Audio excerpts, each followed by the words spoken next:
Hello, everyone, and welcome to Super Podcast Action Committee, episode 166. It's Andrew Eisen here, along with Zachary Knight.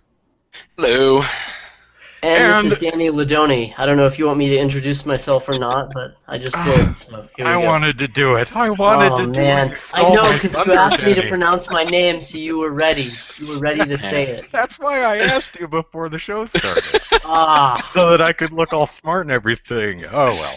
Yeah. But yes, and with us is special guest Danny Ledonne, who our readers of Game Politics would probably best know as the creator of Super Columbine Massacre RPG, ! And the subsequent documentary covering the controversy surrounding the game Playing Columbine. So I'm assuming both of you are quite familiar with the work, but I don't know if we've ever talked about it together, so maybe we could start by just opening up the conversation that way, and then maybe, Andrew, you can talk about how you came upon that game becoming a part of a current controversy. Sure. Feel free to ask any questions you have. Yes. Although I figured out how to block people, so be nice. Nice. That would have come in handy back during the SPJ one. No, everyone was cool. Even though we had some trolls in there. We had a few trolls in there, but it wasn't too bad. Most everybody was pretty civil and actually had some interesting things to say. But yeah. Okay, so Danny, take us back in time. Mm-hmm. And introduce yourself and the projects that our readership would most certainly best know you for. But also, what else you do, because you're a many accomplished person. Yeah. I don't think most people would know that you are actually a filmmaker. Really emotionally passionate people on Facebook. Oh, Yes. You followed a few of those, yeah. Oh, yeah. I haven't done that too much lately, but it's an opportunity to, and I realize, of course, and much research has shown that it's almost impossible to change someone's opinion online by engaging in a debate with them. But I think that most people who are onlookers to such a discussion gain something out of it, and so that's what I think it's really for.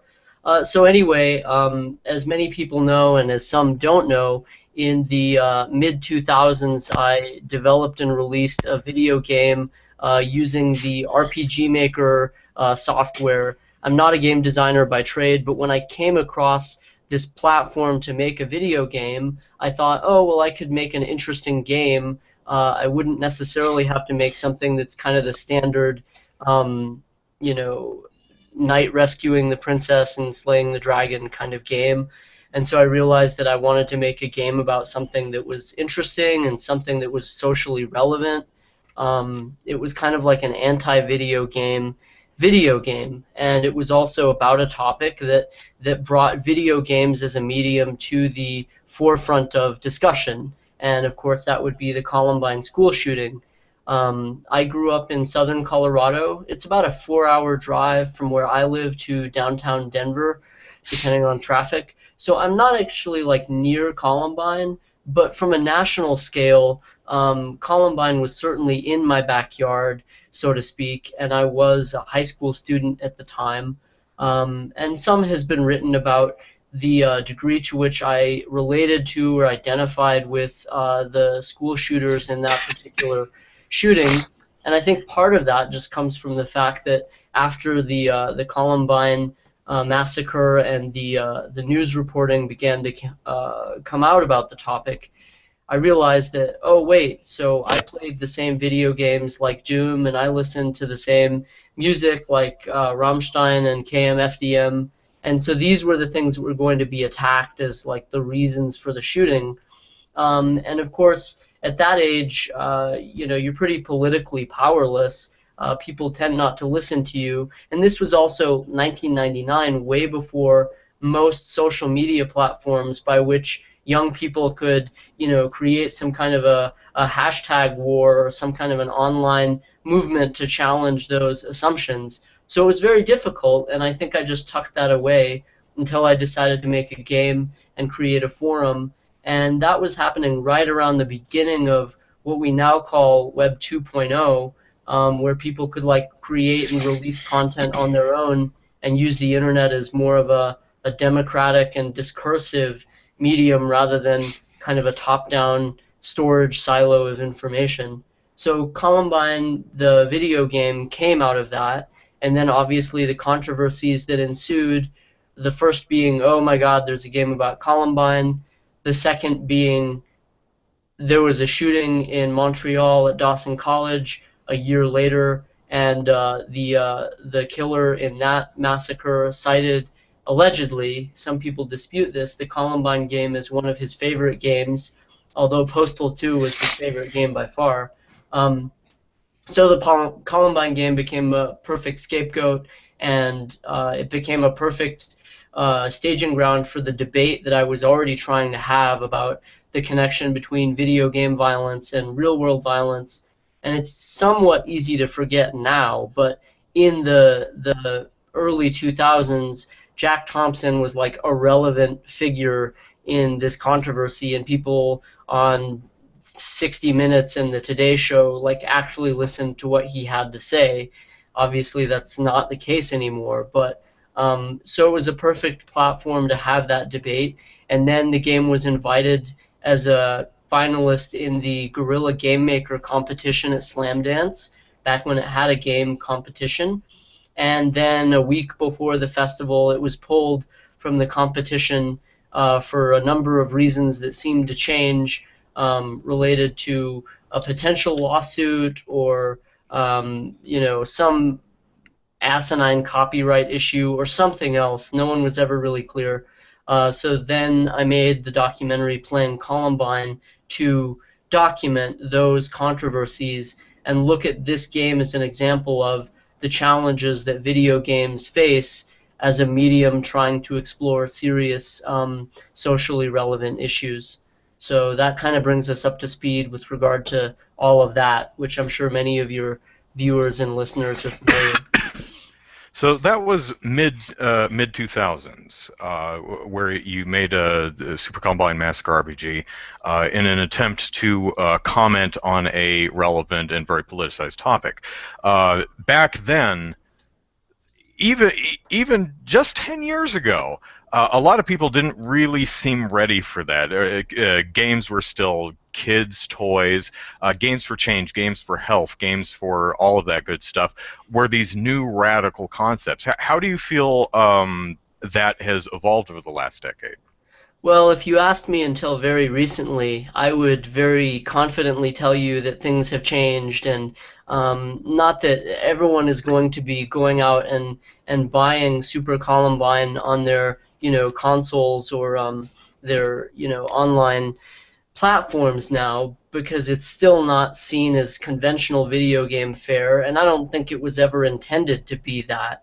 But the reason I'm hesitant to say that is, of course, the reason you're having me on the show today, which is that I've been banned from the campus of my own university, and the police chief cited as one of and in fact the first reason why he felt it was justified to do so is because I created a video game about Columbine 10 years ago. And for people that never understood the game anyway, these 10 years have not been especially helpful to that group of people, because they were the same people that thought video games couldn't handle a serious issue back then. And so the notion that a game about Columbine exists now is equally as shocking and upsetting to those very same people.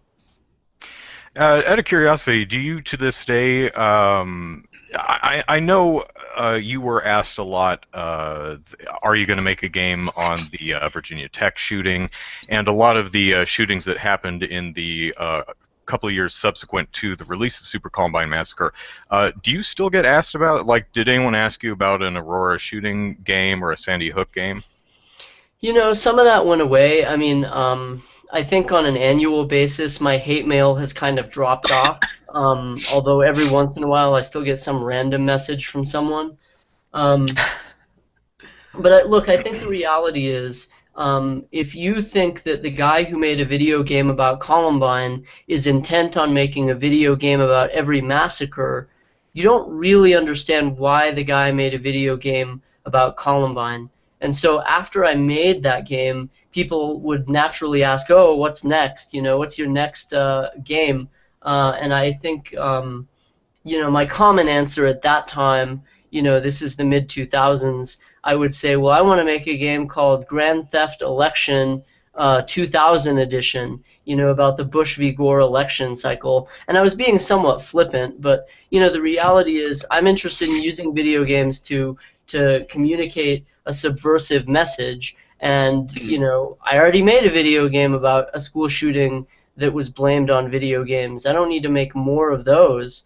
In recent years, something that I've toyed with, and again, I'm not really a game developer, so there would be, if a team of people wanted to take this on, I would like to make a game, something like called The Legend of Shopkeeper, where you play as the guy who runs the store in a Zelda game, and like hours go by before someone comes into your store and you have to have a new item available, but maybe they're looking for bombs and all you have is arrows and sticks or something, and so then they leave again, and then they come back and they're wearing different armor and like they're having amazing adventures, right? And your job is to run the store. So it would be like a working class adventure game that kind of assesses the problems that we really face. Oh, and then your job is outsourced to China and you no longer have a shop to run or something. Like that's the kind of thing I'm interested in making a game about. Yeah. I'm not interested in deliberately shocking people for no actual reason. So Reciteer, only really depressing. Yeah, right. I mean, if you about the time I made Super Columbine, Ian Bogost had been making games like Disaffected, which is going to a Kinko's copy store, and that was a kind of a brilliant. He also made a game called Airport Insecurity, where you're trying to get through the TSA, and this now you're not allowed to carry donuts on the flight, but then it changes to toothpaste, and then it changes to a baby fur seal, I don't know, and so you have to like respond to these totally arbitrary security directives. Yeah, it was Papers, Please before Papers, Please was Papers. Which was interesting because Ian made that game right around the time where the gamification of a lot of professional activities was in the news and being discussed, and TSA scanning stuff. I remember stories about them trying to develop that X-ray reading, the thing that X-rays your luggage, trying to gamify that to keep people from falling asleep, which is what Ian's game kind of showed off, how incredibly difficult it is to do that job. So to actually take the process of scanning luggage and make it more engaging for people that screen baggage so that they don't fall asleep on the job, because it's just like so hypnotic to see all of these abstract objects go by your screen for hours. Yeah, that's interesting. So, I mean, yeah, in the context of all these other games that were being made at the time, Super Columbine made at least a little bit more sense, especially if you consider some of the other controversial games like Darfur is Dying, or it was kind of more of a mod, but 9/11 Survivor, where you were stuck in the World Trade Center in the last moments before the towers collapse. That kind of a thing was happening. There was also, I forget the name of it, and I feel bad not remembering off the top of my head. There was a game about David Koresh and the Branch Davidian compound and the ATF raiding it, in Waco, Texas. So there was a game about this, and the guy's name is Peter Brinson, who I met while playing Columbine, who made that game. And that was in the Guerrilla Game Maker competition the year before Super Columbine, which made me feel more confident that Sam Roberts, who was running the competition, actually knew what he was doing by inviting this game. Because when he invited me, I was like, is this guy crazy? But he was serious, and he was serious on that basis. The problem was, of course, he hadn't really had a come-to-Jesus moment with his boss, Peter Baxter, who probably liked the idea of a video game competition, but wasn't prepared to fully defend it when it came down to a game like Super Columbine.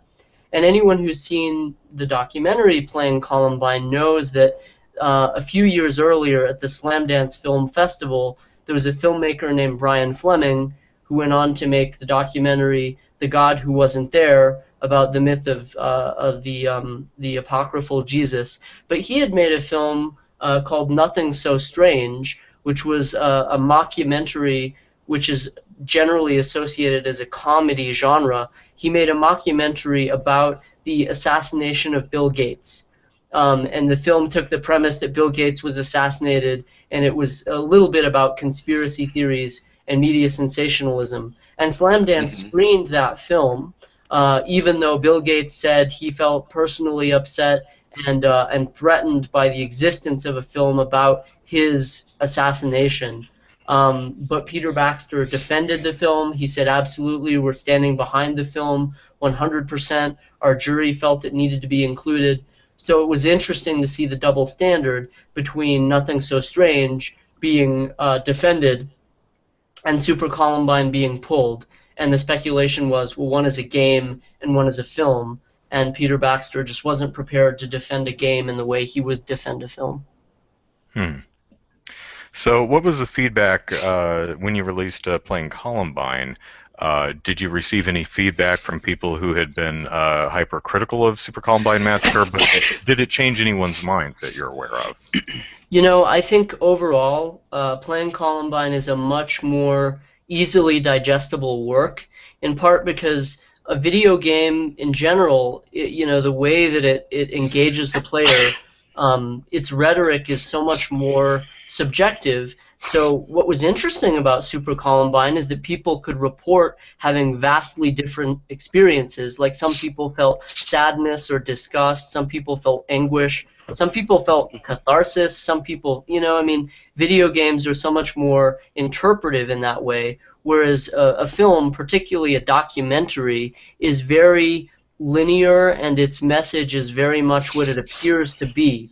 So Playing Columbine doesn't have a lot of room for misinterpretation. You might disagree with aspects of the film, but the film in general is very well understood. I have a few regrets technically about wishing that some of the camera operators I hired, and that was just the emergence of HD cameras at that time, so being able to have consumer-grade HD cameras in a documentary wasn't always possible.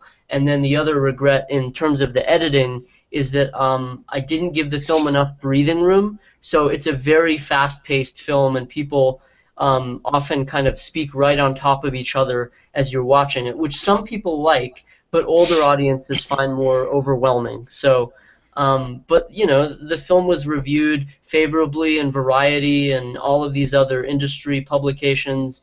It's been positively reviewed on Amazon and at film festivals. So unlike, you know, Super Columbine Massacre RPG, which was deeply polarizing, the documentary was warmly received and still to this day is as such. Well, as far as the editing goes, it's never too late for a Playing Columbine director's cut. Yeah, except since I was already the director, I don't have a better excuse than that. You know, look, I will say that, and it's funny, and I tell my students this, no matter how many times you have edited your film and you know every frame and every in and out of every shot, when you sit down in a movie theater, particularly like the ArcLight in LA, like a big high-def movie theater, it changes the way you watch your film. And so I'm sitting there in the screening at AFI Fest of Playing Columbine and making like mental notes and jotting down things I want to go back and change that I never saw before.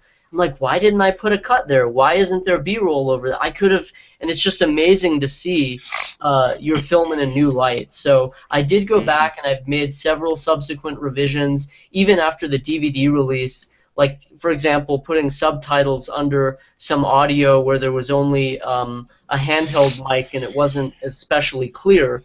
So putting subtitles helped people to read in a larger crowd setting what it was that was being said there. So, but you know, at some point, you have to walk away from your movie or whatever your thing is, even if you're like building a back porch outside your house. You have to say, this is good enough, and then make peace with it if you have a Type A personality, and move on with your life. Well, not according to George Lucas. No, I bet not. I bet not. Going back to what you said about a film versus video game, I think that's very true because being different mediums, a film, you sit down in front of it for 2 hours, you turn it on, you watch it, you get everything. And like you said with the game, players are going to have vastly different experiences because what you get out of it kind of depends on what you put into it. There are a lot of things in the game that you could totally miss. For instance, in the very first room in the game, if you don't examine anything and just walk straight out the door, you're going to miss a lot of context, is one way to put it. So, do you think that's a disadvantage, advantage, or just the nature of being a completely different medium? Yeah, I mean, every medium has its strengths and its weaknesses. It has its own opportunities and it has its own constraints. And of course, I've thought a lot about this because I've now in the last year or so gotten really into photography, and I'm realizing there are things about photography that are just vastly different from video.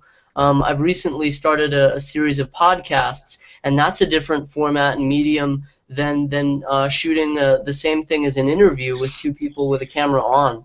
And it's funny because some people are interested in opening up to you in ways when you just have a microphone present that they would not do if you had a camera present.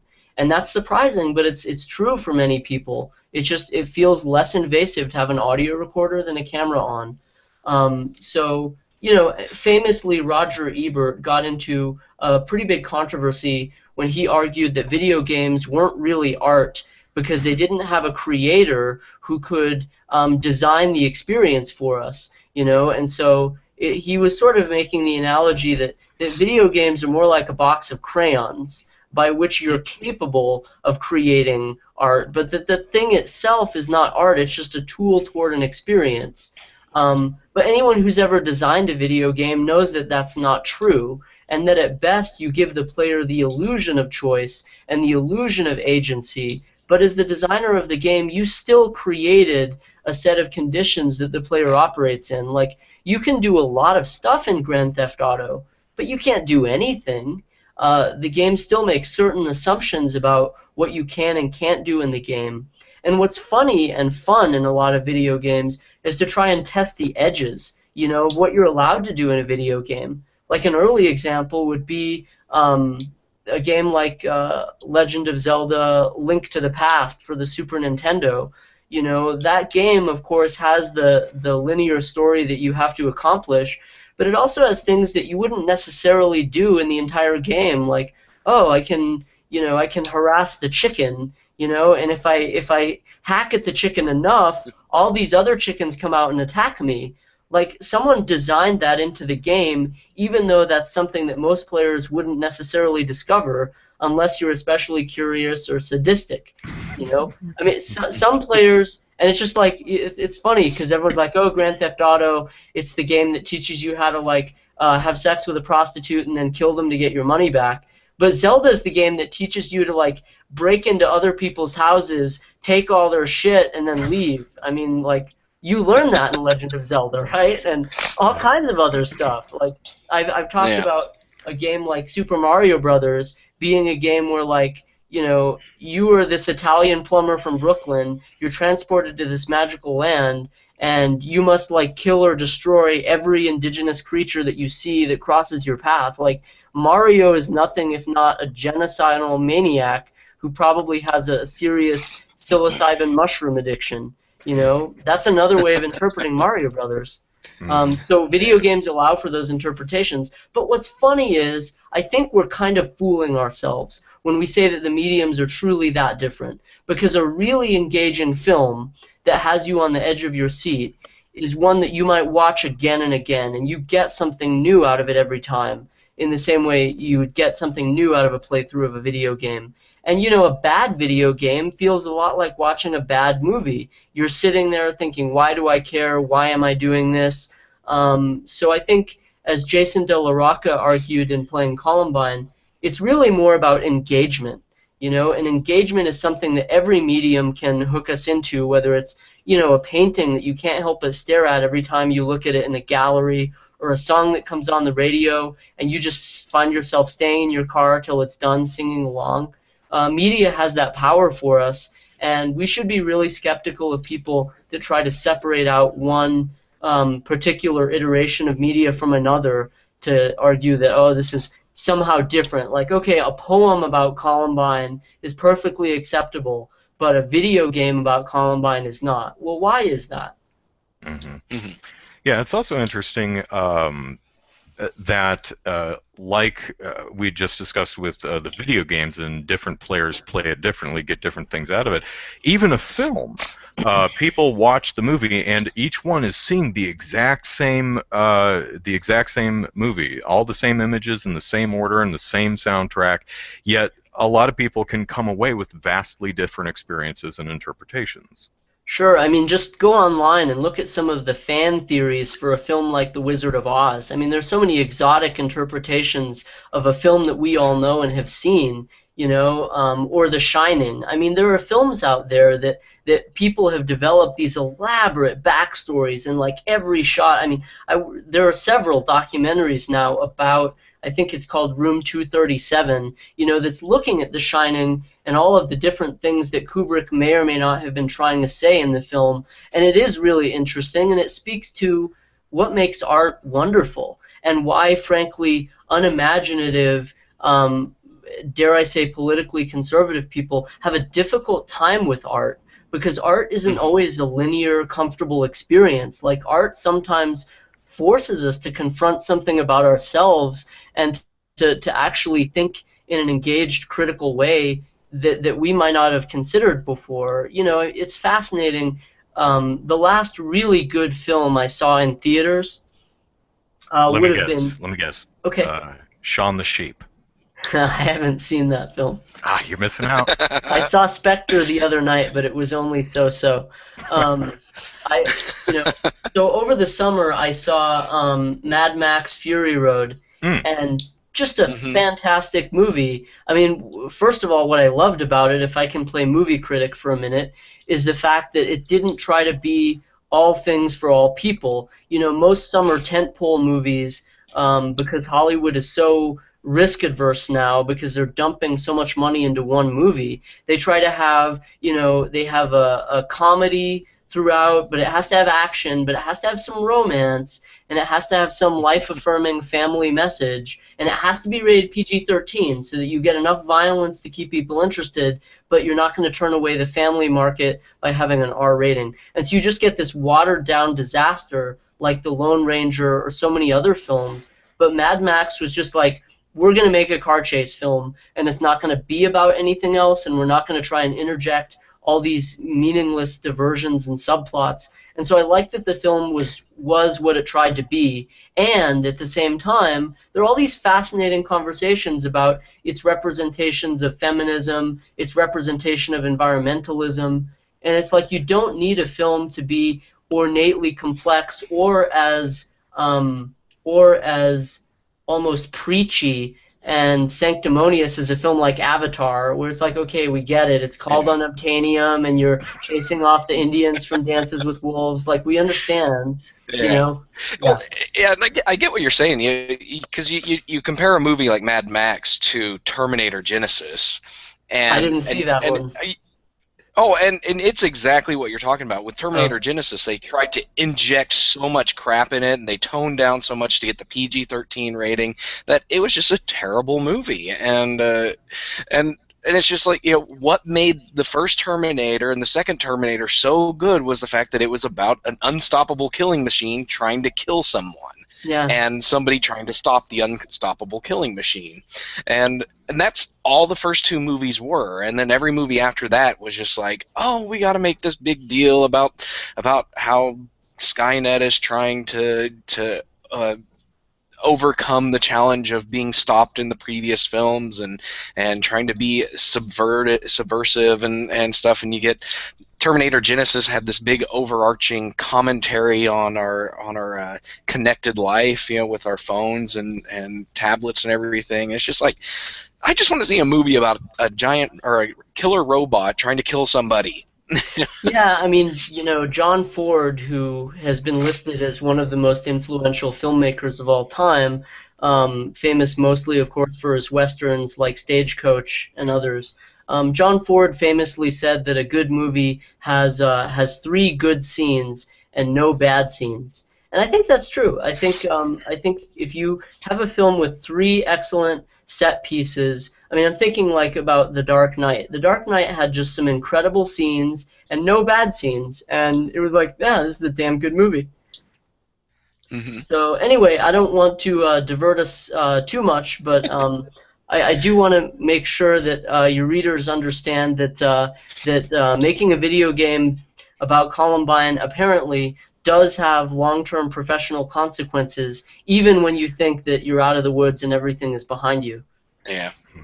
So, just as a kind of a follow-up, or well, to pull back to some topics for earlier in the discussion, but have you played any of the video games based on other shootings?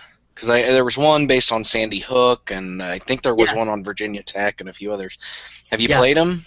Yeah, Yeah. so the guy who made the video game about Virginia Tech called VTech Rampage also made kind of a more simple, abstract game about Sandy Hook. And he's an Australian guy who, I mean, he basically like is trying to win the Troll of the Year award. After he made VTech Rampage, he basically took his audience for ransom, and he said, if you pay me $2,000, I'll take the game off the internet. It's just like that's not really a way to make an artistic statement. But I tried to Yeah. talk to him, and he was a total asshat to me. So I then like had no qualms about making him look ridiculous in the movie. I mean, when he found out he was going to be on, getting press, he first of all he demanded that reporters pay him hundreds of dollars to get an interview with him. And then second, when he Wow. did the interview, he actually, you can see it in the video, he gave himself a Hitler mustache so he could be interviewed with this Hitler mustache. I mean, it's just like, yeah, I don't know, and it's difficult. But actually, he did me a huge favor because you can like see a clear contrast between two people who both designed video games about school shootings, but that their motives and their means and their conduct were vastly different. But to Hmm. answer your question, yes, I played those games. There was also a game, I forgot about this controversy, but I got in touch with the creator of a game called Muslim Massacre, and it's like kind of this overhead shooting perspective game where you're like this American GI kind of Rambo character, and you're just going around like mowing down Muslim people, as you see in a game like Smash TV or something in that era of video games. So, and the problem is, I haven't met many other game developers who've made a game about a school shooting who were actually like serious about it. And just in terms of its execution, all these other games are like 2 to 5 minute casual games where the focus is just like mowing down school kids. Whereas in Super Columbine, you have to play the game for like half an hour or more before you even get to the school shooting part, because the game has this prologue where you like get to know who the boys are. And for me, it was just really important to create a backstory because that was what I was interested in. And so people who say, oh, it's a video game where you get points for shooting kids, it's like you fundamentally don't understand what the game is or why it was made. And it's just pretty easy. You can really tell who has actually played or read about Super Columbine and who like Yeah. got a blurb off the internet and are now forming an opinion from that. Yeah, I found it interesting because your game seems to try first and foremost to contextualize the shooters as actual people who were born and grew up at some point. I think I guess is to sort of try and understand, to explore and hopefully understand how this could happen, what they were thinking, that kind of thing. I think what struck me the most through the course of the game was, well, spoilers, but the game's 10 years old. Midway through, after the conclusion of the massacre, but before the hell sequence, you have a photo montage, and you show photos of the shooters as toddlers and very young children, and that I found very, very affecting because you can't help but think of people like that as just pure monsters. It rarely ever enters most people's minds that these are actually people who were born and grew up and ate SpaghettiOs. Yeah, and had families that loved them and friends that had no idea that this was happening. And so I'm going to put a plug in for something that more of your readers and listeners would be interested in if they want to study this topic. One of the primary influences in my research for Super Columbine Massacre was a series of essays by a guy named Douglas Ord. Douglas O-R-D is his last name. He's a Canadian author. He and I have been in touch after all of this ensued. And basically, he writes a series of essays called Lear's Shadow, which is a reference to King Lear by Shakespeare, in which he describes Eric and Dylan as kind of these, I don't want to paraphrase him, but suffice to say, he draws really interesting comparisons between Eric Harris and Dylan Klebold and Calvin and Hobbes from the Calvin and Hobbes comics. He pulls up these comics where Calvin, as a kid, he calls the hardware store and he asks for basically all of the ingredients one would need to make a bomb. That's one Calvin and Hobbes. In another one, it's like him at the top of a hillside and he's built all these little snowmen at the bottom and he has a toboggan and he's like, what started out as a normal day in the village below, ... And then there's one where he's fantasizing about blowing up his elementary school with a fighter jet.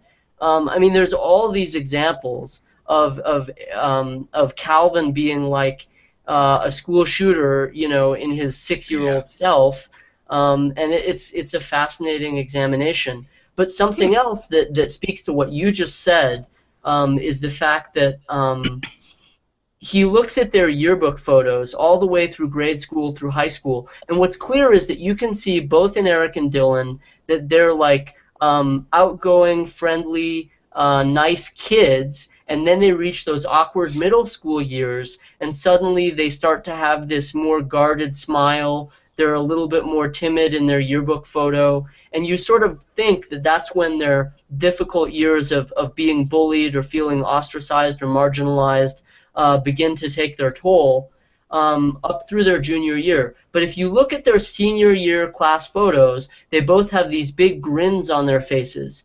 And it's clear, at least to people like myself and Douglas Ord, that they went through this psychological ordeal in which they suffered a great deal, as most of us do, right? And it's obviously not a justification for a school shooting, but by their senior year, they knew, and they spent their senior year planning this event. And of course, they were planning it for April 19th, which at that date was the anniversary of the Oklahoma City bombing.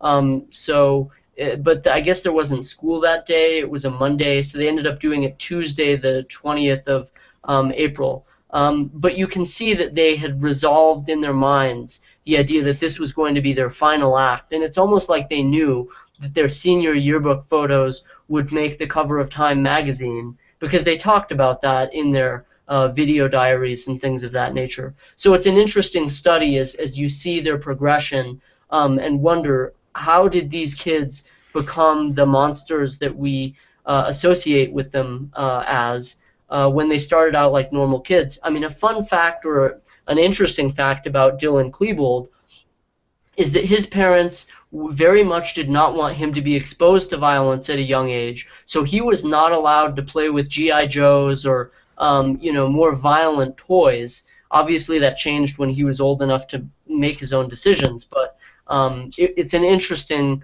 side note, given that we kind of have this controlled experiment, like what happens if you let one kid grow up with violent toys and another kid doesn't. It seems to have no real predictor on what their adult selves are like.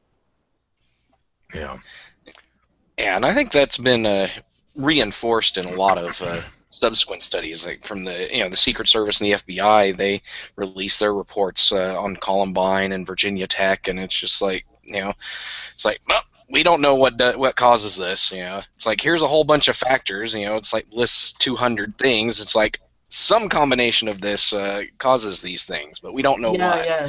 I mean, I'm happy to talk about this more since I've now been incorrectly profiled as a potential a threat to campus safety.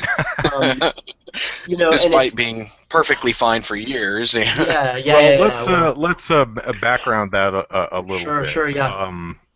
So where I came into this story and wrote it up for Game Politics was an open letter that the police chief of Adams State University sent to campus staff and faculty. Now, how did you find that? Through your Facebook page. Oh, okay. Yeah. Okay. I think you had Facebooked your response to that, and I'd gone back to read the original open letter. The funny thing I will say is that I haven't used my own Facebook account to talk about this too much, because it's just like I'm already living it. I don't need to relive it on Facebook. But because it's such a relevant issue for many people, I've been tagged on a lot of other people's pages. So I recognize that even if I'm not doing it on Facebook, it's likely that you might have seen it that way.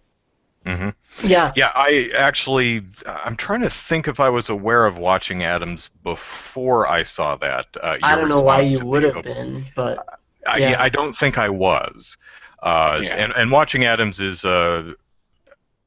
Did you start that in response to the issues that this whole thing is surrounding? Yeah, I mean, unfortunately, it's like the conflict that's going on in the Middle East between the Palestinians and the Israelis, where no one can remember how it even started, but now they're all hell-bent on continuing it.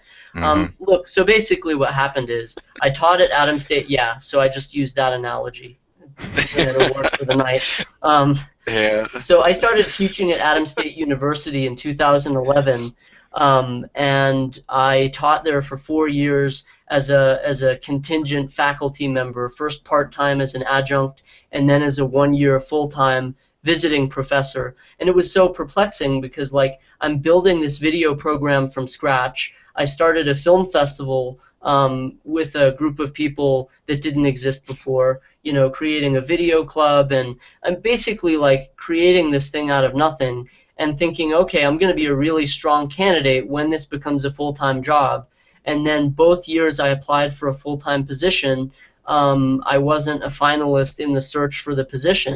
And it's like, wait, I have my terminal degree in the field. I have a pretty impressive curriculum vitae for someone that's 33 years old.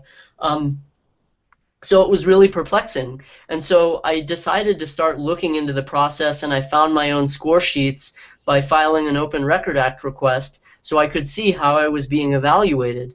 And I see all these problems with the score sheets, and it becomes obvious why I wasn't given a stronger consideration.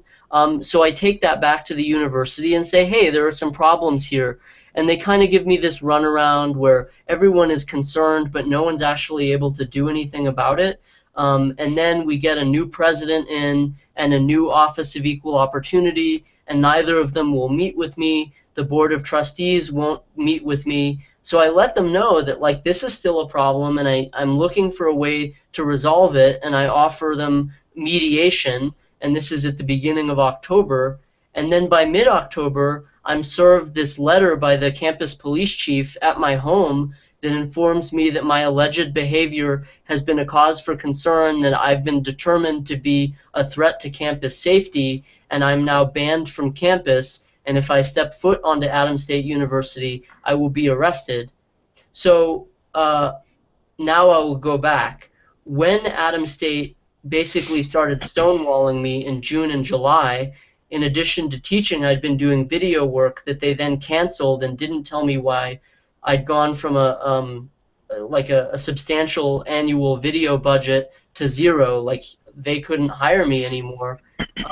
It became clear that, like, they were blacklisting me. There's no other way to put it. It was like this campaign of retaliation. Because I came up with this one concern, they were now, like, wiping out everything else that I was in connection with at the university. And so at that point, I decided to create a website called watchingadams.org, because my colleagues and I for years had been saying, why don't they release this compensation data? Why don't we have a place where some of these issues that we know are real problems at our university are reported, because we have a local newspaper that almost never reports critically on the university, because the newspaper's #1 source of ad revenue is the university. So there's no fourth estate functionally when it comes to this institution, and every once in a while Adams State will get into big trouble, like this Chronicle for Higher Education article that came out last year, where Adams State was at the center of a controversy of coaches and athletic directors at other schools using Adams State's paper-based correspondence coursework to enroll their athletes at their school and get higher grades and really even cheat on their exams so that the athletes could stay academically eligible by using Adams State's lax security policies to bolster their students' grades. So it was a huge scandal, and Adams State had no awareness or claimed to have no knowledge that it was happening, and yet until they get their hand caught in the cookie jar, no one reports on it. There's no diligence about these kinds of shortcomings. So I thought, this town deserves a better class of journalism, and I'm going to give it to them, to paraphrase the Joker. So I decided to create this website, and the first thing I did was acquire all of this compensation data, and it was pretty stunning. And so I posted it on this website, and then we started writing articles that analyzed the data. So, for example, most faculty and staff at Adams State University make between 70 and 80% of what they would make at another institution by what's called their peer group average. So what does the librarian make here versus at another of the 88 institutions that it was measured against? And it was pretty stunning.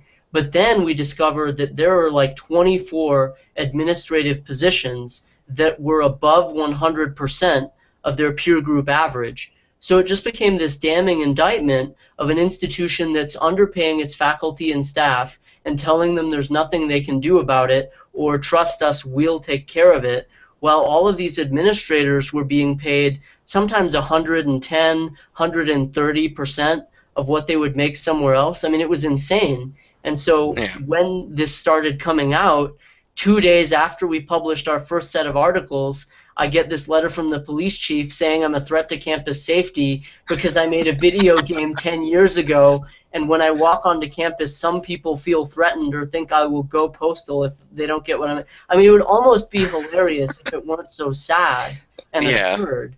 And so in the interim time since then, over the last month, the university president has done one interview with the local paper, and in it she said that I've been engaged in a campaign of harassment and terrorism against her and the previous president.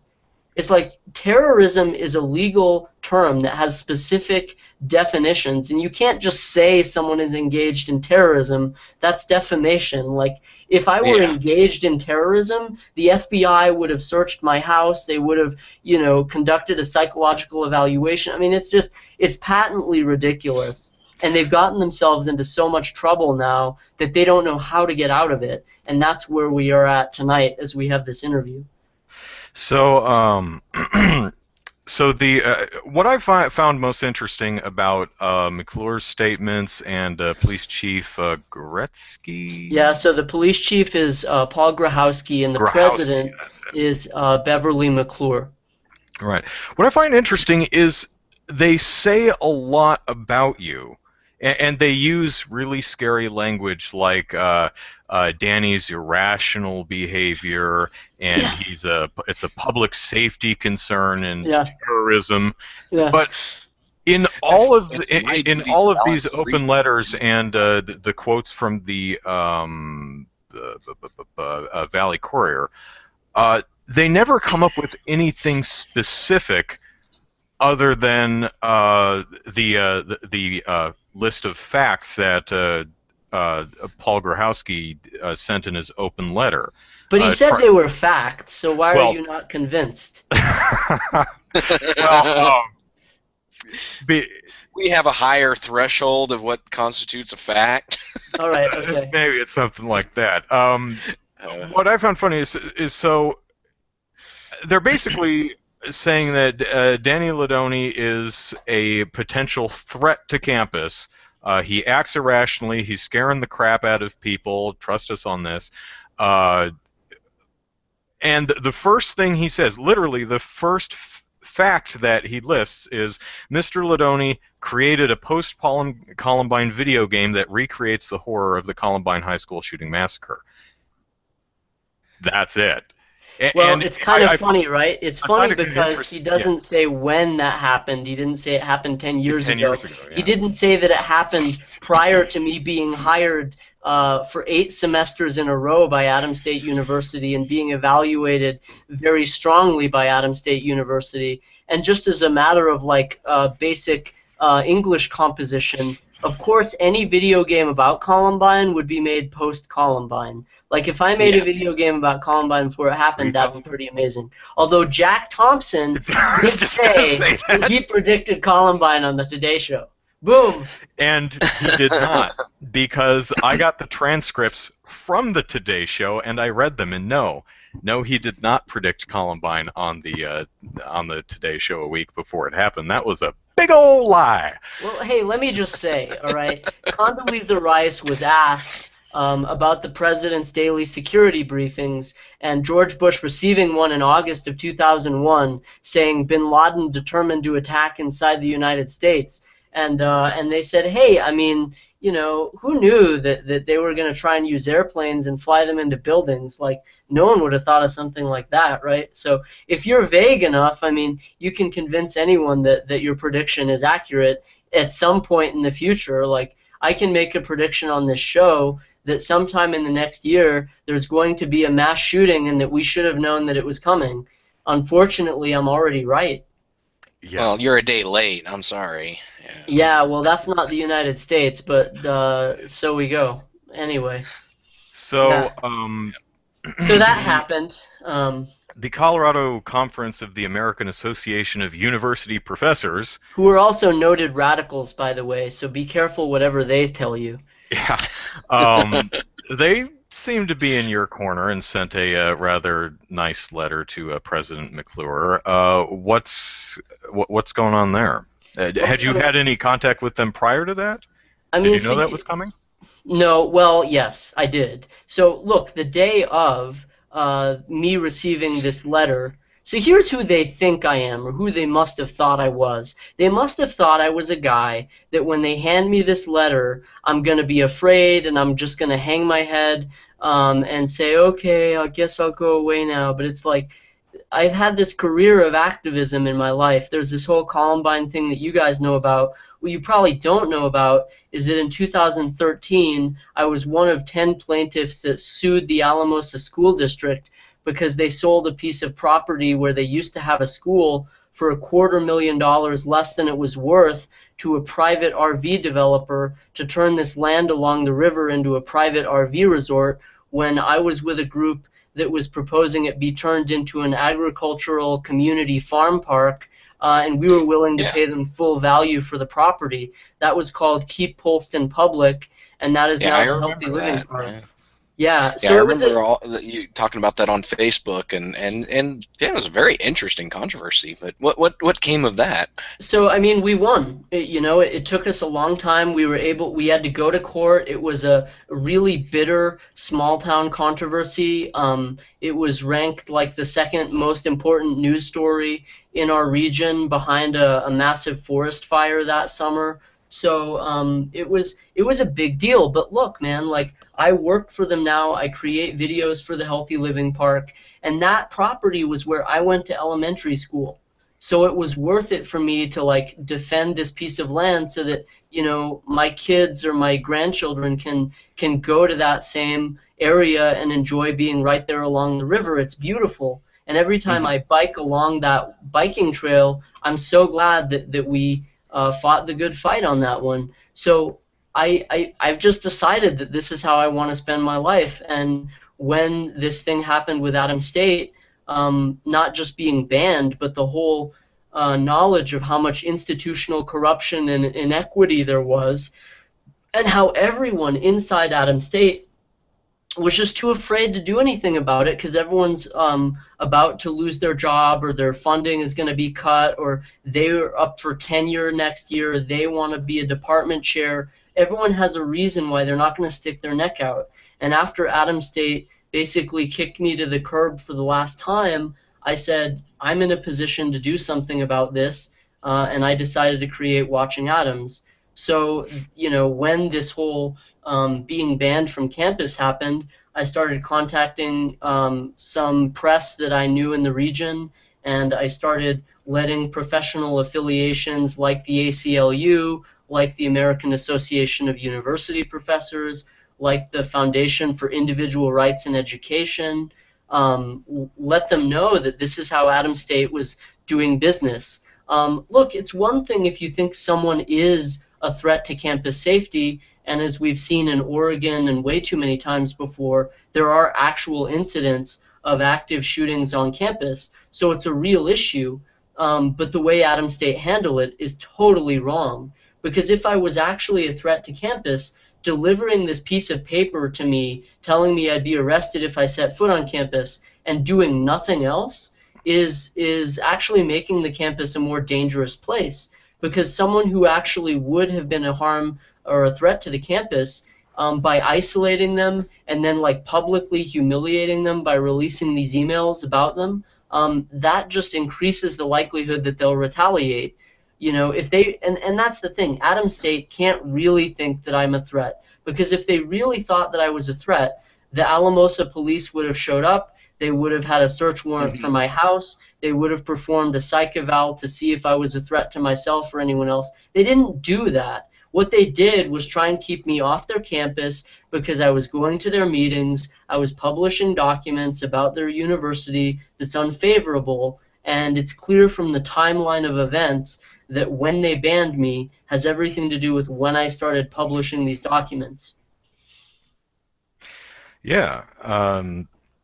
Sorry, but what the AAUP said was this whole policy that they're attempting to pass, and they still haven't, by the way, called the persona non grata policy, which basically means that this person is not allowed to access the university at all.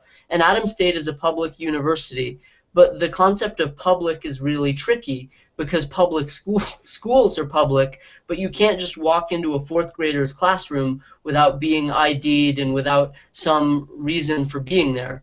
So walking into a philosophy professor's lecture is not generally permitted, but walking into the university library or going to an event that's advertised to the general public that's held at the university, like a lecture or a film screening or a concert, those are open to the public. And to deny someone access to those facilities without due process and without a judicial authority it's a violation of the First Amendment, it's a violation of the 14th Amendment, and Adam State doesn't want to deal with those issues. But this persona non grata policy is essentially an extra legal maneuver, because if I was really a threat to the campus, it's very simple. You go to a court of law and you get a restraining order. That's the provision that you would take, or something similar to that.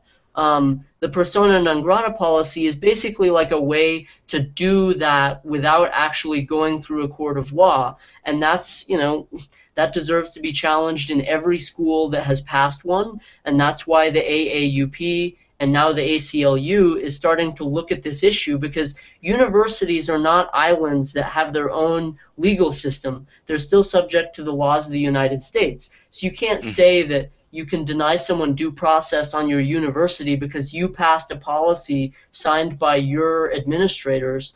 It's still the United States, and it's still subject to jurisdiction of U.S. law. Mm-hmm. Yeah. Well, Zachary, any final questions for Danny? No, I don't have anything. Okay. I think, yes, talked about everything that I think we have covered it all. Yeah. So, Danny, if you don't mind sticking around for a couple minutes, we do have one topic that we need to get through because we didn't have a podcast last week due to the Extra Life charity stream.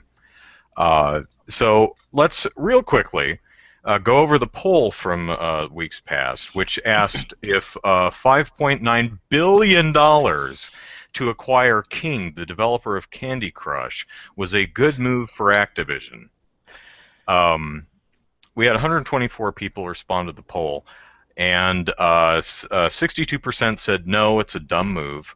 34% said it's a valuable acquisition, but Activision overpaid, and 4% said yes, it's a savvy business move. So, well, hey, let me ask, is the jury still out on whether or not Facebook made the right move by acquiring Instagram for an obscene amount of money? Like, did that return on their investment, or is that looking at, an issue that we think was an unwise kind of... I don't think Instagram has even made them near what they paid for it yet. Yeah. I know they haven't got a return on investment for spending, what was it, $2 billion on Oculus? Yeah, I mean, my understanding of the new web economy in general is like, I asked my students last semester, how much money do you think YouTube made for Google in the year 2014? And my students were like, oh, millions, millions, billions, billions. But the answer is zero. The answer is zero because they kept having to reinvest in their infrastructure to keep their streaming services and to keep all of their data packet transfers up to the demand that they were receiving. So, and Amazon is the same way. Like, Amazon has not been a wildly profitable company. It's just that they get all these investors who keep speculating that someday Amazon is going to pay off big time. And so I'm always really cautious when I hear stories like this, because I think people are chasing kind of fool's gold or some imagined future IOU, but it's like we saw this before in 99, 2000 with the dot-com bubble. And Amazon bought Twitch for a lot of money. I forget what the total was. I mean, Jeff Bezos... Microsoft bought Minecraft for $2 billion, or $2.5 billion. I read a really sad profile about the guy who created Minecraft feeling like totally despondent now. Like, he doesn't... Like, he had a purpose in life, and now that Minecraft got sold, he has like the biggest candy machine vendor in the world, and he throws wild parties, but he feels empty and soulless because he doesn't have his passion anymore. Yeah. I don't know. Yeah. I think lots of money would fill that void for me. Nah. Oh, so, I've read those same things, and I've read some of his tweets since the sale, and yeah, he's not the same guy he was when he was running Mojang, and it is kind of sad. So, what do we think of same deal with Activision paying nearly $6 billion for King? I think they overpaid by at least $4 billion. Do you think they were going after? I'm sorry. What? Other than Candy Crush, what other properties are they known for? Nothing remotely that huge. Nothing that they're known for. They have like 10 dozen mobile games. I mean, they're not exactly a one-hit wonder, but that's, if you're buying King, that's what you're buying. Yeah. But hasn't Candy Crush already enjoyed kind of its life cycle? I mean, people still play it. I would say so. Yeah. I don't think you're going to grow the audience for Candy Crush at this point, but I think what Activision was after was that audience more than that IP. Yeah.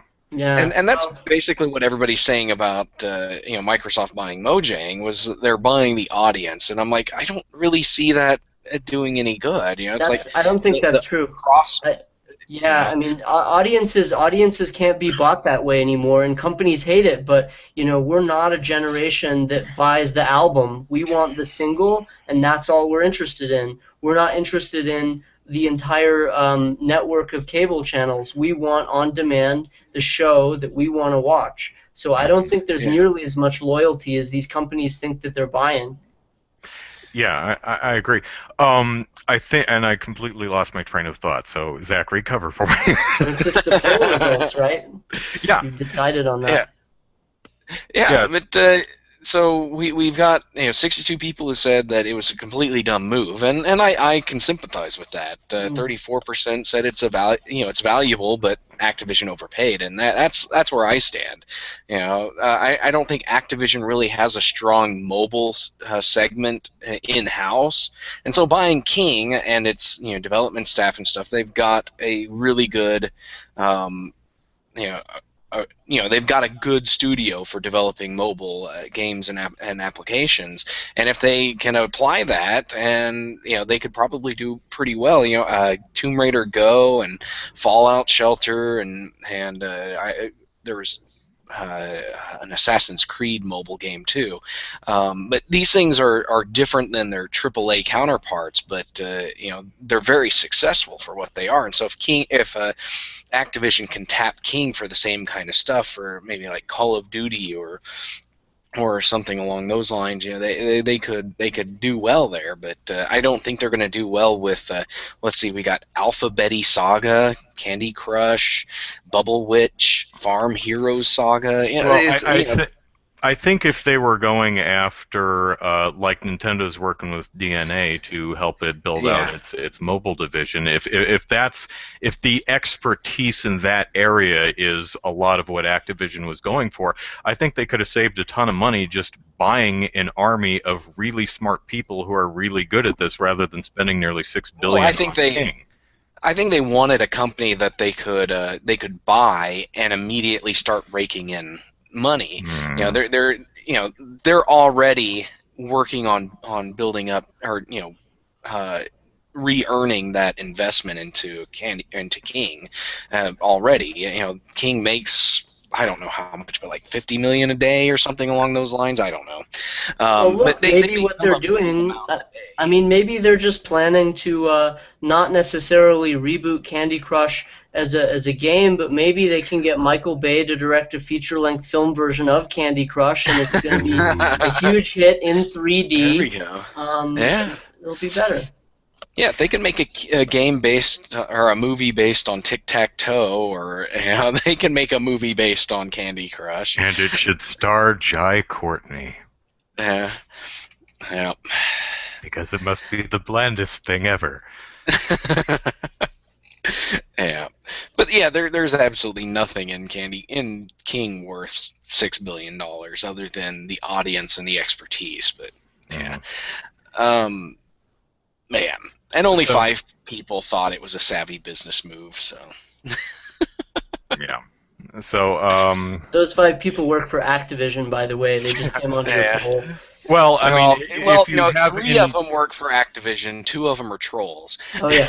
Yeah. So I have to wonder how, because Candy Crush Saga is generally looked at as the casualist of the casual games, and you have to wonder if any of the casual gamers, like say Mom, who plays Candy Crush and doesn't drop a dime on it, she will play it for free. She's up on like level 300 and whatever.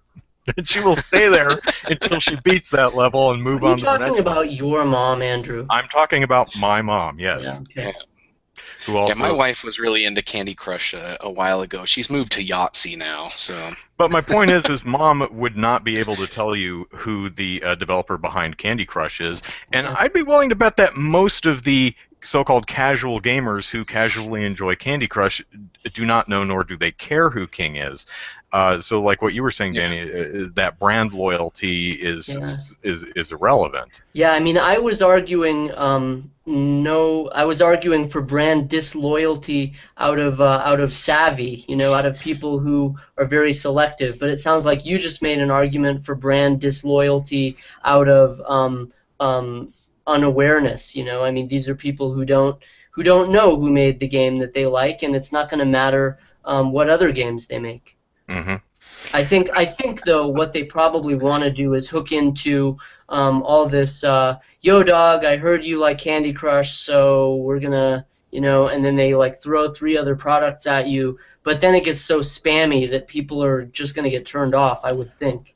Yeah. So Call of Duty Black Ops 3 advertisements in Candy Crush Saga. I don't know why you couldn't do an amazing crossover. We're gonna bring those people right on over. You saw those mods for Doom to shoot Barney or something like that. There's so much potential for cross-pollination that way. Yeah, definitely. What I was getting at with people not knowing or caring that King is the developer of Candy Crush Saga is if Electronic Arts had been the one to buy King and subsequently bury it. Mm. I don't think we'd have a bunch of Candy Crush fans going, no, anyone but EA, they're just going to kill my favorite developer.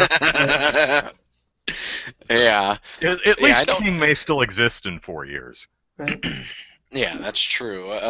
But yeah, I don't think anybody would get despondent or upset if King went away. Because for everybody that plays Candy Crush, it's like as soon as they're tired of that, there's another game waiting to take its place, and it's made by any number of mobile game developers. And as far as cross-pollinating IP goes, Laxter points out that there is the Mario version of Puzzles and Dragons, which is the Mario-themed Puzzles and Dragons game. But so I could say, so what you're saying, Laxter, is that we could get a Candy Crush saga with those really iconic Call of Duty characters like Military Guy and the shooting gun. We could do Grenade Crush, where instead of pieces of candy, you've got grenades and other explosive devices. And C4. Yeah, it could be explode, and that's what Michael Bay would make. Yep, that's right. That's right. Okay, so we're a little past the hour, so that's it for our show. Danny, thank you very much for being on the show with us tonight. Yes, thank you. Yeah, it's been a pleasure. I'm surprised we didn't do this a long time ago, but I'm glad to be on. Yeah. So let us plug our stuff and get out of here. Danny, plug anything you'd like. I'd also like you to let people know specifically where they can check out Super Columbine Massacre RPG and Playing Columbine. Yeah, I'm very Googleable. I'll put a shout out right now, by the way. I'm looking for Wikipedia editors because a bunch of shit has gone down in my life, and my Wikipedia page doesn't reflect it, and I think it's unethical for me to go do that. So anyone who likes editing Wikipedia, there's a trove of articles that you can use as verified sources. But there's some stuff that's wrong on Wikipedia that needs to be fixed. So if in the next 24 hours I can see someone do that, I will give you mad love. So I'm obviously reachable on Facebook or my own website, Emberwild Productions.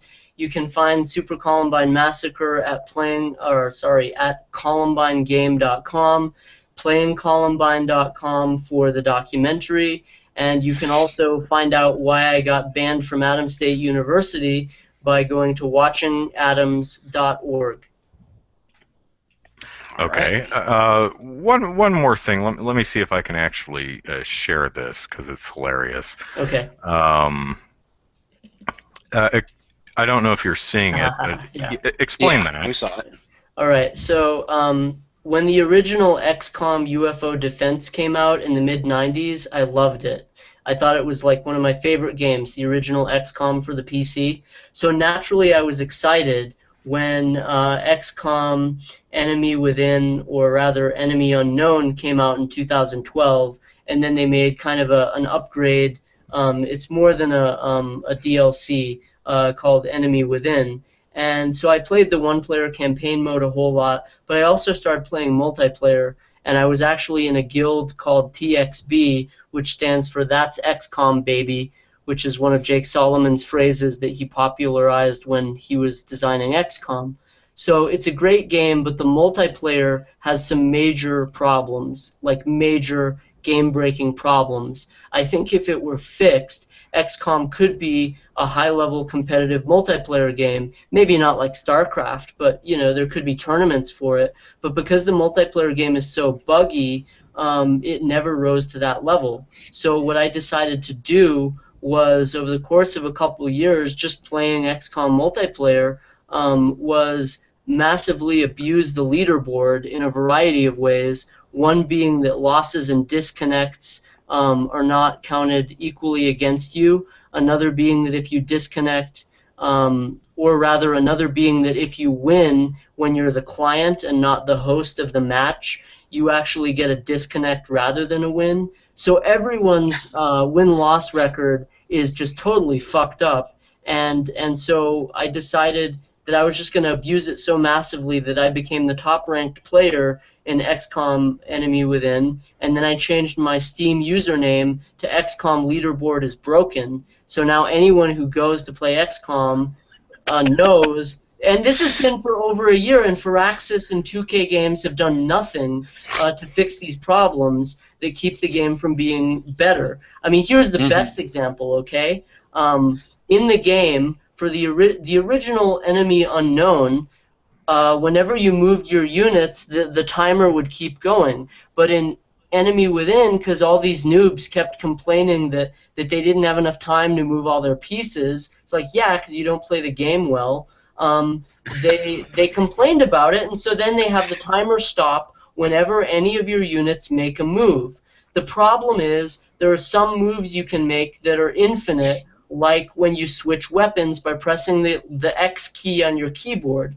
So I installed an auto mouse program, and then if I ever feel like fucking with someone, I just have it rapidly press X and walk away from my computer, and they watch my guy like change guns, like changing his guns like hundreds of times, and the timer stays stuck at 90. And it's so messed up that they never fixed this game.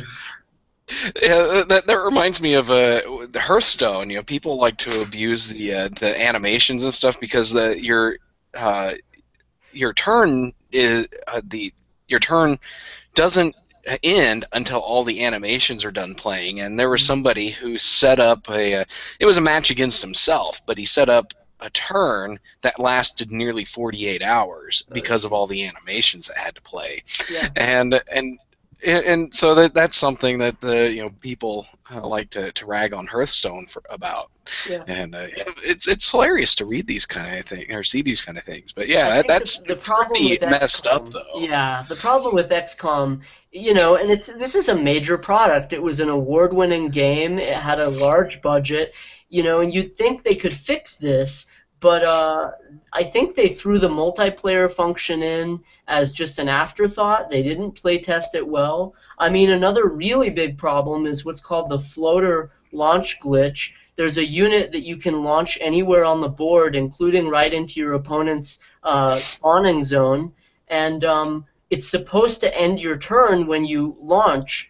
But if you rapidly tab through your units fast enough, the network gets delayed, and your unit ends up on the other side of the board with an extra move, so you can launch over 3 of your heavy floater units and then grenade your opponent's entire turn before they've had a chance to play. So imagine you're playing, and your opponent goes first, and you see 3 units launch in front of you, and your first thought is, well, that's dumb, because I can shoot them right now when my turn starts. But then instead, they throw 3 grenades, and your entire team dies before you start the game, and it's a ranked match. And now you've lost a game. You've never had a chance to play. It's totally messed up. So, sorry, I just you showed that to me earlier today, and I just thought it was hilarious. You're the first people that know that Danny Ledonne is the guy that's XCOM Leaderboard is Broken. A lot of people tell me, oh, so who are you really? They'll ask me, and I'm like, well, I'm already internet famous, so I don't feel like talking about it. All right. Thanks for having me on. Have a good evening. Thank you. Cool, yeah, right. Later. Zachary, go ahead and plug. All right, you can follow me on Twitter at EZKnight, and you can also follow my game development work at DK_gaming, and that's DivineKnightGaming.com. And if you're interested in the Oklahoma game development scene, that's DK, or sorry, yeah, it's it is DK. No, it's OK Game Devs on Twitter and OKGameDev.com. Yeah, I'm like totally lost in my thoughts now. And if you're interested in the less serious side of video game reporting, you can check out RustyOutlook.com and Rusty Outlook on Twitter. And I promise I will write more. I've actually got a few articles that I'm like, yeah, I need to write these this week. So okay. There you go. Andrew Eisen here. EISEN is the last name. Follow me on Twitter at Andrew Eisen. Plug it into YouTube to find my YouTube videos where I made Nintendo Direct predictions and got a couple of them right. Some of them I got maybe 10% right, but But let's see. Also, Facebook, Andrew Eisen YouTube is the Facebook page. Thank you, everyone, for supporting my efforts on Extra Life last week. Raised $401 for the Rady Children's Hospital here in San Diego. I think Rady Children's raised like 30 grand all told, and Extra Life raised, I think, close to 7 million for the Children's Miracle Hospitals. That's the full year total, but most of it comes from game day. So thank you very much. I'm trying to get that. If you didn't watch the stream and for some reason you really want to, I'm trying to get it on YouTube, but Twitch really doesn't like me, and every time I try to export even portions of it, it fails. So nice. I don't know if I'll at least make sure they're archived in my Twitch channel highlights. So if you really want to see them, you can see them there. But I don't know if I'll be able to get them onto YouTube. A couple quick questions that people were asking. The Nintendo Direct overall, I very much enjoyed it. A lot of cool stuff there. I still think Cloud was one of the dumbest things they could have added to Smash. There's so many other characters out there they could have put in, and they go with something like Cloud. Well, this just confirms the Final Fantasy VII remake is going to be a launch title for the NX. I said it. Yeah. I mentioned that on Game Politics. It's like, why couldn't they have used a character that was actually on a Nintendo platform? And then I did a quick search, and apparently he was in Theater Rhythm and the DS Kingdom Hearts. Kingdom Hearts. Yeah. So it's like, two massive Cloud-centric games right there. Well, I mean, they could have gone for one of the characters from one of the Final Fantasy games that was actually on the Nintendo system, but they're not as recognizable as Cloud, I suppose. At least it's not Titus. I would have been. I think it would have been awesome to have Dark Cecil and Paladin Cecil. Yeah, there you go. That would have been cool. Yeah. Lost my train of thought. One of my predictions was a new Smash Brothers character, so I got that right, but I went ahead and predicted the Inklings from Splatoon, so got that wrong. Yeah. But I think there's a good chance they'll end up in there eventually. Yeah, I think they'd be. Of course, I also predicted the what was it? The Flood backpack from Super Mario Sunshine as a weapon in Splatoon, and an Isle Delfino Plaza themed level for Splatoon, but that hasn't shown up yet. But overall, I did enjoy the Nintendo Direct. And another one of my predictions was I think it'll be hosted by one of the kids from the Nintendo Treehouse, and it wasn't. It was hosted by, Reggie and Bill Trinan, exactly who we all expected to be hosting it. So, but I wasn't putting money on this, so I found them. Yeah, but we are getting Star Fox and March? Trying to remember. It did get dated. That was one of my predictions. Star Fox get dated.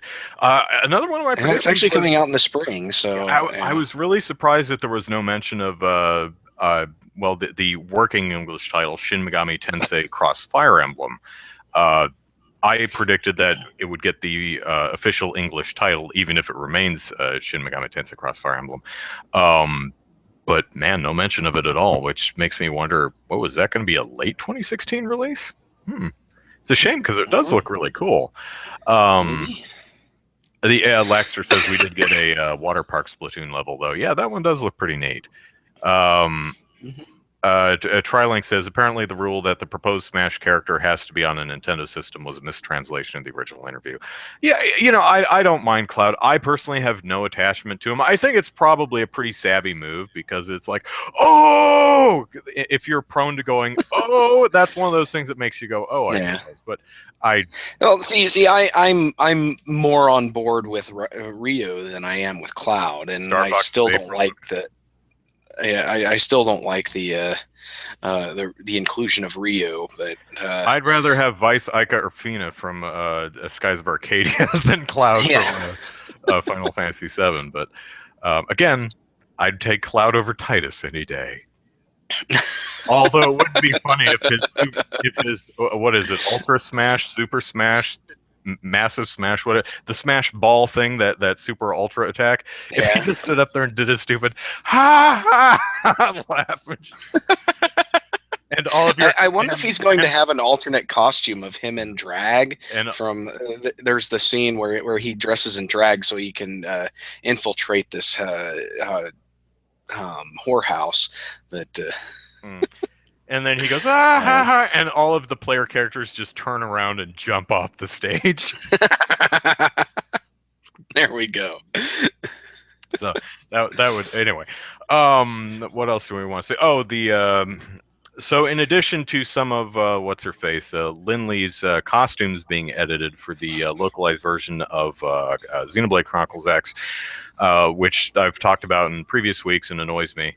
Nintendo went so far as to remove the boob slider from the character creation screen. As you may or may not know, you can your player character is completely customizable. You can male or female, pick the face style. There's a bunch of different recorded voices. You can pick hair color, face tattoos, and all kinds of things. But for the localized version, you have one less option if you pick the female character. You can there's still a height slider, but you have no bust slider. So your bust size is the same. Is there a weight slider? Like, nope. You can't make any characters fatter. Mm-mm. No, Okay. there was a height slider for both male and female. The female character had a bust slider. Now, the bust slider, I joked in the past, went all the way up to I've never seen breasts before. And it's true. And I also joked on Twitter that Nintendo took this out because it found out what large breasts actually look like. Because if you turn the slider all the way up, the breasts just grow straight out from the chest like two watermelons stapled to the poor woman's chest. And it looks really, really bad. So yeah. I would have been fine if Nintendo went in there and said, okay, we're going to make a quick edit. We're not going to remove the breast slider.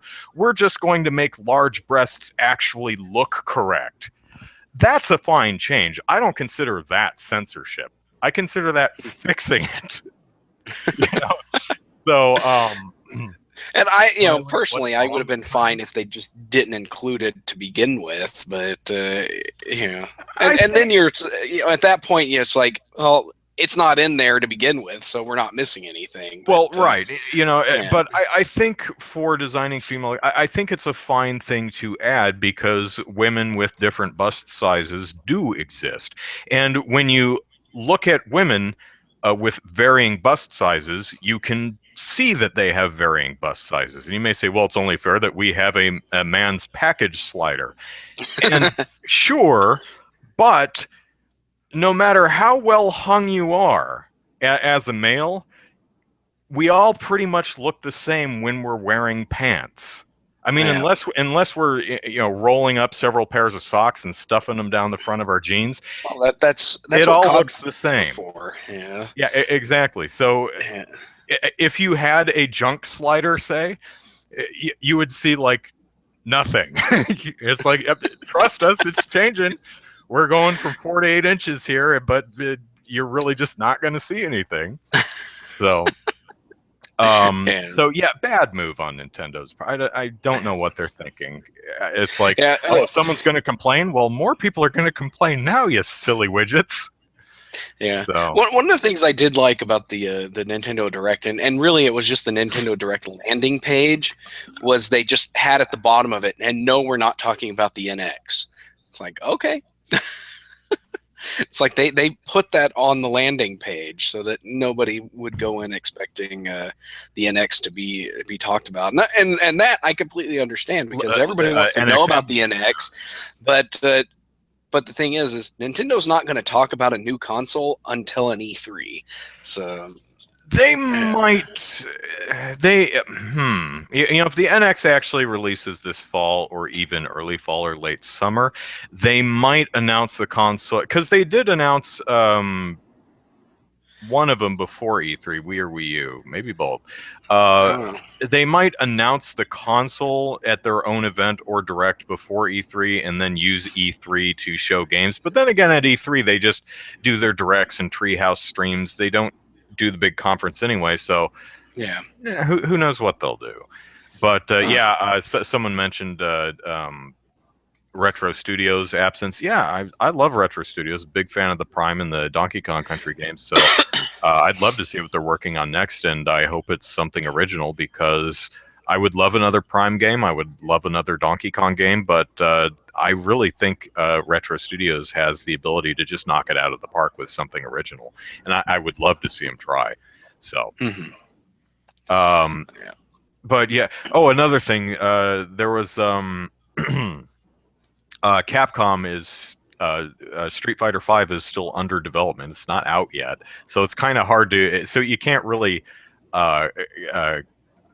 classify any changes Capcom makes to the game while it's still in development as censorship. But a few people have. The game is in beta, so a few people have noticed. A couple differences in that Cammy's opening cutscene, the camera angle was changed so that it's focusing less on her crotch and more on her face and her determined crouching stance. I think that's a good change because I think that's the purpose and focus of that intro sequence. Now, if it was Bayonetta, I would say, yeah, crotch shot, exactly. But for Cammy, I think focusing more on her determined face and her low, ready to pounce, taut muscled crouch, I think that reframing is a good directorial choice. The other change is Mika, the wrestler. She has a move where she uses her tag team partner to do a dual butt bump and smash the opponent in between them, and she starts that off with an ass slap and a point, like she's calling her shots in baseball. And originally, so what they did was they cropped her ass slap out of the interstitial animation, the short cutscene that plays. So what you're seeing now is this, where the ass slap takes place below camera. I don't agree with that edit because the focus should be that, because it's important. It's what she's doing.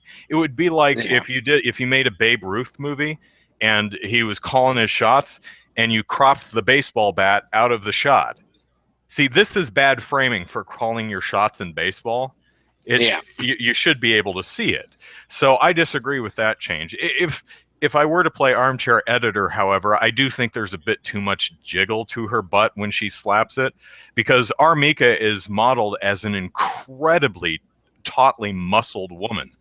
And when your backside is very muscled, look, no movement. It doesn't move. It's like slapping a rock. It doesn't jiggle and bounce when you have a muscled bottom. So yeah, I'll spare all of you the butt jiggle. Yeah, so because you slap my butt and there's going to be some jiggle there because I'm 224 pounds. So I'm almost to you. I weigh 215, something like that, which is funny because I weighed myself this morning and I hold numbers, and my brain is like a sieve. My brain is a sieve when it comes to numbers. I'm all fat, so you exercise. What's funny is I'm really good at math and physics and number-intensive things like that, but Lord, I can't hold a 4-digit number in my head. I have to write all this stuff down. I can do calculus all day, but I'm not going to remember any of the numbers. So... Anyway, so those are my quick thoughts on some of the censorship-y things we've seen recently. So if Nintendo and Capcom's changes rub you the wrong way, please don't yell at Tumblr or feminists or social justice warriors. Yell at Nintendo and Capcom. Yeah, I totally did not understand that whole Tumblr comment on our maybe I need to spend more time on Tumblr or something. I don't know. Something. But apparently you don't want to be on Tumblr based on comments like that. Every time, can I at least remember my PIN? Yes, Andrew. What is your PIN? It's this. I remember the hand movement. I don't remember what the numbers are, which becomes a problem because if I get on a numerical keypad that's flipped over from what a 10 keypad is, I'll type in my pin wrong. Yeah. So that becomes an issue.